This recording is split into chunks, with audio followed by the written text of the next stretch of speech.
ആയപ്പോൾ ഞാൻ സുതാര്യ കേരളത്തിൽക്കും പിന്നെ അങ്ങനെയുള്ള കുറച്ച് ഓൺലൈനിൽ പരാതി അയച്ചു. അപ്പോൾ പരാതി അയച്ചിട്ട് അവിടുന്ന് തോന്നുന്നു ഞാൻ പിന്നെ പാമ്പാടി പോയി എൻ്റെ അടുത്ത് പറഞ്ഞത് ഇങ്ങനെ ഇതിനെന്തോ എക്സ്പ്ലനേഷൻ കൊടുക്കണമെന്നോ അങ്ങനെ എന്തോ എന്ന് പറഞ്ഞിട്ട് വിളിച്ചു ഇത്രേ അവർക്ക് മറ്റേ ഈ മാനേജ്മെൻറ്റിന്. അപ്പോൾ എൻ്റെ അടുത്ത് ആ പേരിൽ അവിടെ വരാൻ പറഞ്ഞു. അങ്ങനെ പാരൻസിനെ കൂട്ടി വരാൻ പറഞ്ഞു. അന്ന് ലീവിൻ്റെ സമയമായിരുന്നു. അങ്ങനെ എന്നിട്ട് പിന്നെ കോളേജ് റീ ഓപ്പണിംഗ് ഡേ ആണ് ഞാൻ പോകുന്നത്. ഞാനവിടെ 3-ാം തീയതിയാണ് പോകുന്നത്. എന്നിട്ട് അപ്പോൾ ഈ 3-ാം തീയതി വരുമ്പോൾ ട്യൂസ്ഡേ സത്യം പറഞ്ഞാൽ ജിഷ്ണു മരിക്കണം 2 ദിവസം മുമ്പ്. അങ്ങനെ അവിടെ പോയി അല്ല എൻ്റെ കോളേജ് ഞാൻ ലക്കിടിയില്ല ജവഹർ കോളേജിലാണ് പോയത്. എന്നിട്ട് അവിടുന്ന് അവർ ഒരു ഓട്ടോ വിളിച്ചിട്ട് അവിടുത്തെ ഒരു സാറും മാനേജ്മെൻ്റ് ഒരാളും കൂടി എന്നെ അങ്ങോട്ട് പാമ്പാടിക്ക് കൊണ്ടുപോയി. ഇവിടുന്ന് ജവഹറിൽ നിന്ന് മറ്റേ പാമ്പാടിക്ക് കൊണ്ടുപോയി.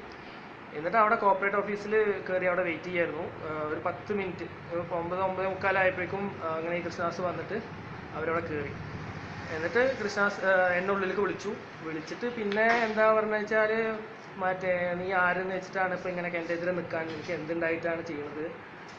പിന്നെ പറഞ്ഞതെന്ന് വെച്ചാൽ എന്താണ് നീ ഇനി ഇവിടെ പഠിക്കൂല, അത് എൻ്റെ തീരുമാനമാണ്, അതിൻ്റെ അപ്പുറം ആരും തീരുമാനിക്കാനൊന്നും ഇല്ല എന്നൊക്കെ പറഞ്ഞു.